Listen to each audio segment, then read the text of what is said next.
LaSalle sports are off to, dare I say it, a good start. We'll get you caught up on all the early fall sports action. Hello, I'm Tegan Lamont.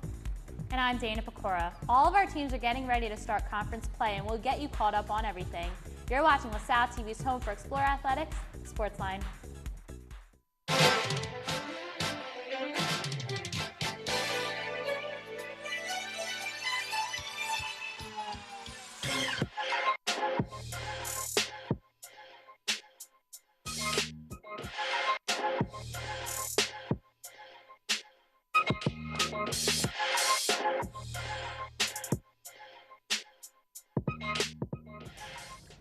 Welcome to SportsLine. Not only are some current Explorers having a great start to their season, some alumni have made some significant headlines as well. Steve Silvestro will lead the first sports chat of the year to discuss the exciting news. And later, our assistant producer Isaiah Clark will be making his SportsLine debut with this week's Explorer Report. But first, let's take a look at our SportsLine top 3.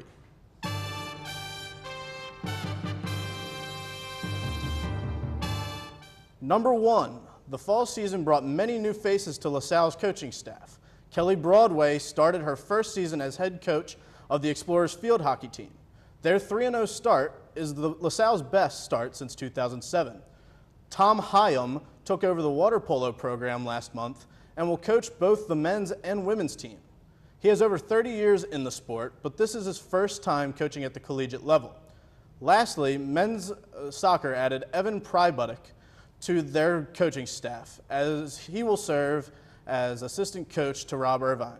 Prybuttick was most recently an assistant coach and recruiting coordinator at Manhattan College. On behalf of SportsLine, we welcome all of these new coaches to the LaSalle community. Number 2, LaSalle and the Atlantic 10 have a new partnership with ESPN Plus to stream many of the Explorers games this year. ESPN Plus has the exclusive streaming rights to most Atlantic 10 sports, including A10 championship tournaments not covered on television. It is a subscription-based service that costs $4.99 a month or $49.99 per year. The service will cover 14 home Explorer games this fall, including women's and men's soccer, field hockey, and volleyball. Number 3, after a 1-year hiatus, LaSalle's homecoming is back. The university chose to forego the annual event last year in favor of what they called One Big Weekend, which was #OneBigLetdown. The university heard the criticism and brought back the more traditional homecoming, which will be held on Saturday, November 10th. The event will feature a party and carnival in the quad and a men's basketball game against Lafayette at 3 p.m. The weekend surrounding homecoming will also play host to Family Weekend, where current events for current Explorers families will be held as part of the homecoming celebration. So I think one thing that's really exciting is the ESPN Plus news. I think it's really cool that not only will a lot of our basketball games be nationally seen now, but a lot of other sports will get some recognition for what they've been doing. Like women's soccer had a great year last year, but it was so quiet because no one gets to see many women's soccer games, especially in the A10. Exactly. So it's really cool to see some national recognition coming our way, I think. Yeah, I definitely agree. And I think that'll also help recognizing some of the great new coaching staff that we have, too, and what they're doing for our program. Yeah, so. Absolutely. So now that we have our headlines out of the way, let's see how our team's fared so far this year. The reigning women's soccer A10 champions opened up their regular season with a 1-0 win over Syracuse. Redshirt senior Maddie Bauer found the back of the net for the Explorers 6 minutes into the game. Her goal was the only one needed for the Explorers to pull away with their first win of the season. Next, UMBC traveled to McCarthy Stadium on August 19th. Bauer again proved to be a vital offensive force as she scored 2 goals in the game. Freshmen Cameron Cox and Alyssa Van Herk scored their first collegiate goals as well. Sophomore goalkeeper Claudia Jenkins had her second shutout of the season to help the Explorers to a 5-0 victory. The Blue and Gold extended their win streak to 3 with a 1-0 win over Manhattan. In the 7th minute, Marcella Robinson headed the ball off of a corner kick to score the lone goal of the game. The women followed their scorching start with a small rough patch, starting with a double overtime 1-0 loss to Drexel. The teams were stuck at a scoreless draw until the 103rd minute when Drexel netted the game-winning strike. The Explorers rebounded from their loss and claimed victory over Colgate in overtime on the road.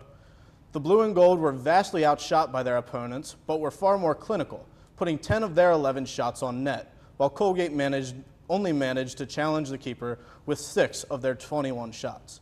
After falling down 1-0 in the second half, the Explorers rallied with a goal by Cameron Cox, drawing the teams even, and the game winner by Maddie Bauer in overtime.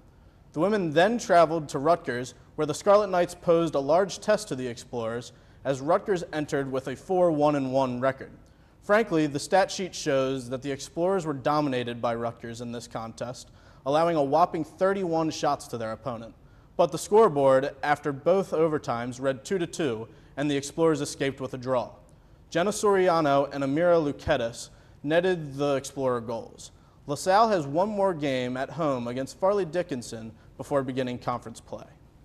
The men's soccer team got off to a successful start this season, grabbing 2 consecutive wins in their opening contests.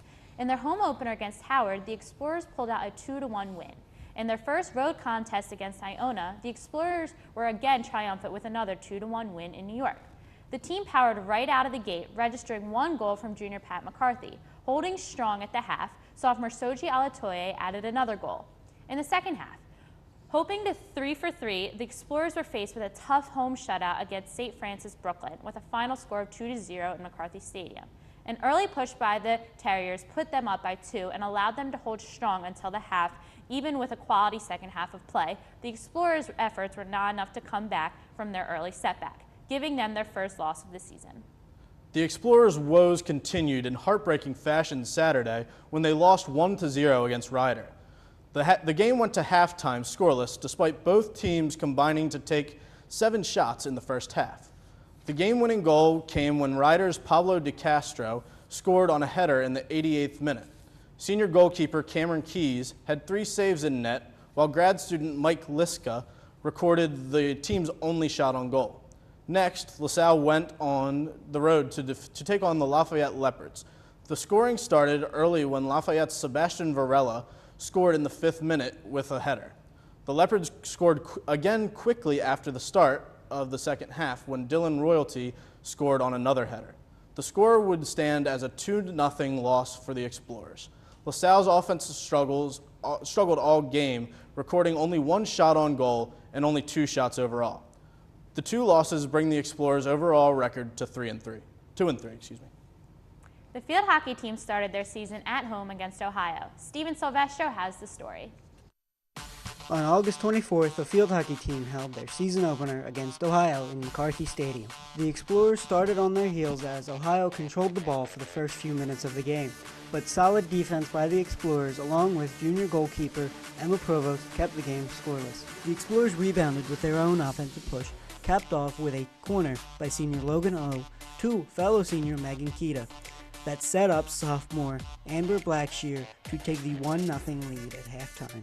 In the second half, the Explorers' offense picked up right where it left off. After a few missed opportunities, sophomore Riley Allen found the back of the net with a backhand shot into the bottom right corner for the 2-0 lead. This score would hold as Provost continued her dominance with 15 saves, including a save on a penalty shot by Ohio's Claire Buckey. The 2-0 win gave Kelly Broadway the first win of her coaching career. For SportsLine, I'm Steven Silvestro. The field hockey team competed against Central Michigan in a pair of back-to-back games at home. The Explorers swept Central Michigan with a 3-0 shutout in Game 1 and a 3-1 win in Game 2. The star of the first game was senior co-captain Megan Kita, who scored the first 2 goals of the game for the Explorers. The game stayed quiet until the end of the second half when sophomore Riley Allen sealed the win with the third and final goal of the game. LaSalle goalkeeper Emma Provost recorded 2 saves to mark her second shutout of the season. The next day did not start out as hot, as Central Michigan recorded the first goal in the 26th minute of play. However, the Blue and Gold answered 2 minutes later when senior Logan O scored after an assist from Chloe Luck. Not long after, junior Amanda Chapin scored to give LaSalle the lead going into halftime. The second half of play started out quick when Allen scored the third and final goal for LaSalle off of a penalty corner. The women suffered their first loss of the season as they faced UC Davis in Virginia by a score of 4-3 in overtime. The Explorers trailed 3-0 in the second half, but scored 3 goals to force overtime. Goals were scored by senior Logan O, her sister Willow O, and junior Amanda Chapin. but were unable to score in the overtime period. The Blue and Gold stayed in Virginia to take on Longwood, but they could not keep up with the Lancers as they fell once again in another overtime match, this time by a score of 2-1. Sophomore Riley Allen kept the Explorers in the game as she scored to tie the game in the second half. The Explorers are now 3-2 overall. The volleyball team opened up the 28th season on a positive note with a sweep against Morgan State. Samantha Graver led her team to the win by hitting .423 and producing 13 kills on the night. After a big win, the Explorers struggled against Villanova and Delaware. The Wildcats swept LaSalle, while the Blue Hens took 3 out of the 4 sets to win the match. LaSalle looked to put those games behind them at the Chippewa Invitational at Central Michigan. The Explorers battled against Central Michigan and Valparaiso, but both games quickly spiraled and the Explorers fell short of the victory. LaSalle dominated the court against DePaul. The team hit .224 against DePaul and 8 aces, while the Blue Demons had 2 aces and hit only .173. Volleyball hosted the LaSalle Invitational over the weekend. The tournament featured teams from NJIT, Rider, and Kent State. LaSalle started off the tournament with a 3-0 win over NJIT on Saturday. Sophomore Samantha Graver led the team with 14 kills and added on 3 blocks on the way to the sweep. Sunday, the Explorers started off against Kent State. The first set got off to a rough start when LaSalle fell behind 9-2. They rallied back and tied the score at 19. Junior Devin Cora won the set for the Explorers with 2 straight kills. They went on to win the next 2 sets, once again sweeping their opponent 3-0. In the final game of the tournament, the Blue and Gold went up against Rider in a closely contested matchup that went to the 5th set. LaSalle won the first 2 sets before Rider came back and tied the game with 2 sets each. In the final set of the game, the Explorers won 15-9. Elizabeth Osborne and Devin Cora both received all tournament honors as LaSalle won the Invitational. Men's and women's cross country opened their season at the Temple Owl Invitational. The women's team placed second in the team competition with a total of 50 points. Host school Temple won the competition with 15 points and took every spot in the top 5. Still, the Explorers had 3 runners placed in the top 10. Sophomore Lexi Sciortino was the first Explorer to cross the finish line with a time of 24 minutes and 39 seconds to take 7th place. Freshman Liz Mancini and sophomore Alana Paulette rounded out the top 10, finishing 8th and 10th respectively. The men's team also finished the competition in a distant 2nd place behind Temple. LaSalle's top finishers was Luke Jakowski, who finished the 8,000 meter in 17th place. The men's water polo team got off to another rough start in their first 2 invitationals. Their first game of the Navy Open saw the Explorers carry a 3-point lead into the final period before the Lions of Lindenwood battled back to take the game in overtime. The second game saw another weak finish for LaSalle after Iona went on an 11-0 run to take the game 12-4. The second day of the Open went even worse for the Explorers, who suffered 2 blowout losses against George Washington and Johns Hopkins. The Blue and Gold fared better in the Laker Invitational, losing a tight game against Salem University in their first game 12-11, and suffering an 18-9 defeat at the hands of Gannon on the second day of the Invitational. LaSalle lost to Mercyhurst 12-6 before earning their first win of the season against Washington and Jefferson, where sophomore Cole Strossen led the team to a 14-11 victory with 5 goals. With that, we'll take our first break. When we come back, we'll be talking about some alumni doing some incredible things. Stick around.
about 20.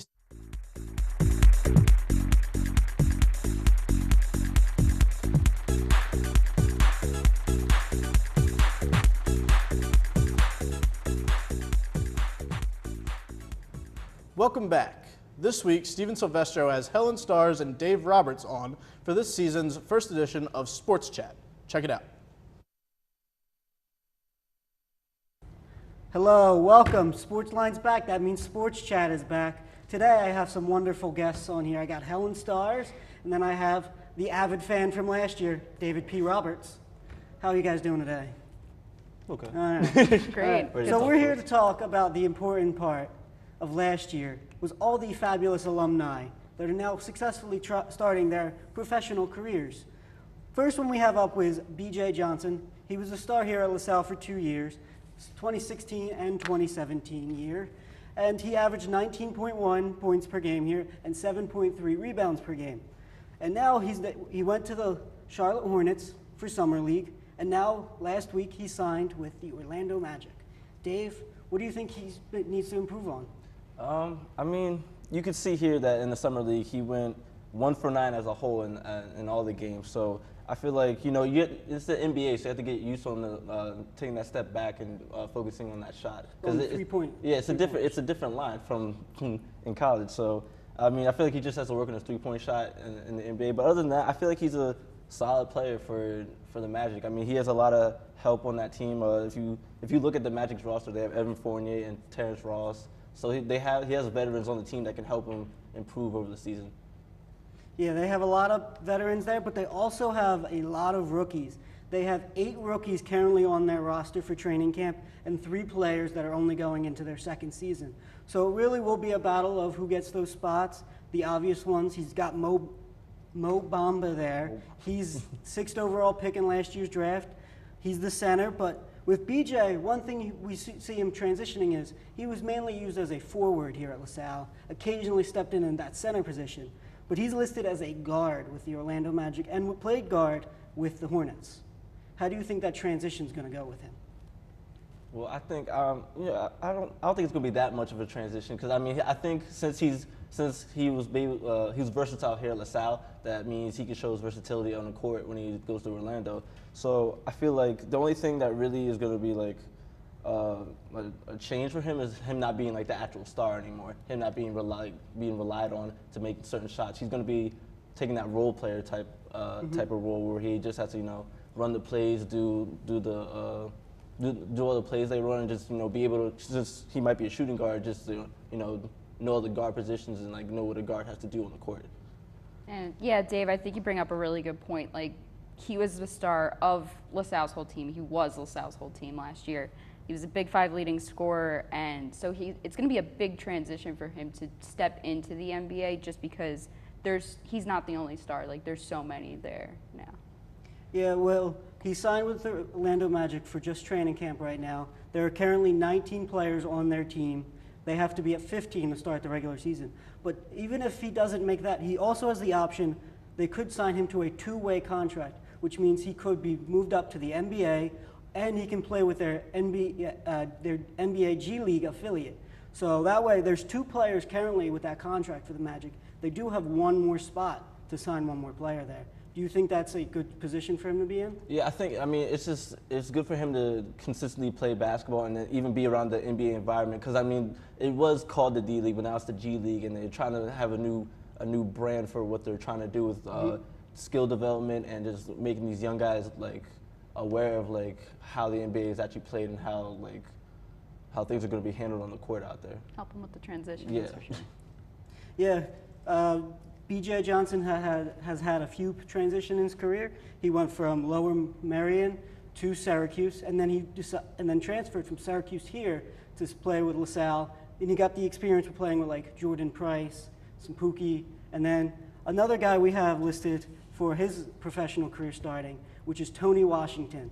Last year, he was shaky for his first 3 years here, but last year, in the last 10 games, he really stepped up for the Explorers. Had 4 double-doubles for them, and he really improved on his performances, including his only 20-point career performance for LaSalle, which was in, I think, the senior game.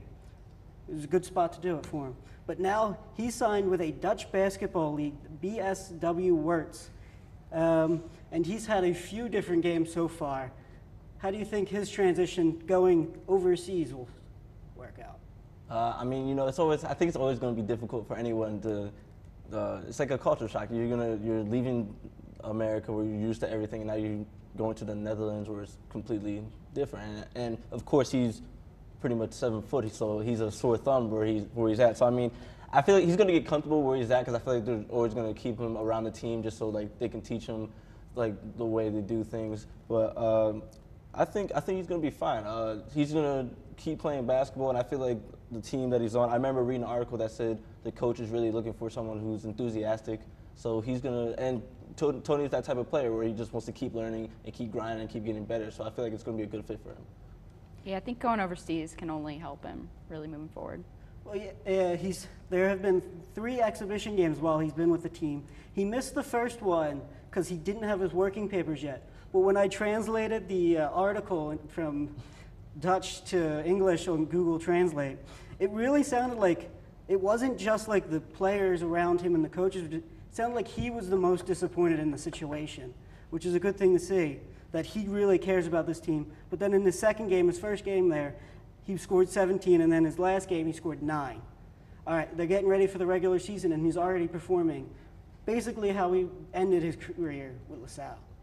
Yeah, I mean, you see when his last season here, he averaged about 7 points a game, about 7 rebounds. And you can see that he's actually like grinding to put out these points, actually working on the board to get these rebounds. And I feel like overseas it is a different game, but I feel like he is going to be an enforcer there where he can be able to have like a 20-point game. Or, I mean, even though his last, the third game was a 9-point game, he's still going to be able to put up points for that team and still show that, like, although it's only 9 points, he can still, like, work the board and work the floor when he's down there. All right. Now, men's basketball isn't where the only players are going professional. Kristen Hogstad, who was on the women's soccer team last year, she went overseas. She went to Sweden. She's from Norway, but she went to the Sweden women's soccer team, soccer league, IFK Kalmar. I'm sorry if I pronounced that wrong, but it's a different language. But she's played 9 games so far for them, including 2 goals, both in the same game. How do you think her impact with that team is going to play? I mean, I think it's a great experience for her to go overseas. It's probably great for her being closer to home than she was when she was here. I mean, I think that's a great start for her. I think she'll only get better as she continues to play overseas. Yeah, and on other alumni that were former from the Women's Soccer League, she's not the first one to go professional. They have a lot of them, just like Deja Davis, who was last month announced to be on the United States U23 team to play in the Nordic tournament. And that's a huge call-up from the U.S. women's national team. Like, that team they've been #1 in women's soccer for internationally for a while now. Now she's on their U23 team. How big of an impact can she be? I think she can be a pretty big impact. She was a pretty solid forward when she played here at LaSalle. She played on her senior year. It was a little bit of a rough season for LaSalle. It was pretty uncharacteristic. They had 4 wins, 10 losses that season. But she was kind of like the veteran leadership, and I think she'll be a really big impact for the U.S. program moving forward. Yes, they had a lot women's soccer team here at LaSalle. They've had many. They've had 5 go pro in the last 5 years. But that's all the time we have left at Sports Chat. I'd like to thank Dave and Helen for coming on. I'll send it back to the desk. Thanks, Steve. When we come back, Isaiah hits the desk. Stay tuned.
31% of female victims stalked by an intimate partner were sexually assaulted by that partner. For more help, visit www.victimsofcrime.org.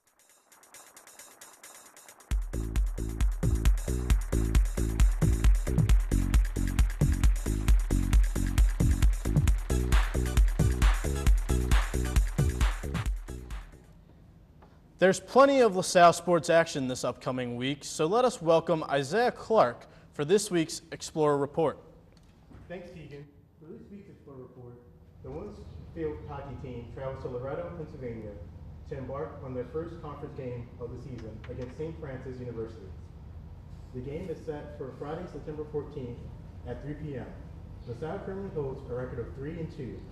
The team started out hot, winning their first 3 games with Central Michigan and Ohio University, but have dropped their last 2, both in overtime.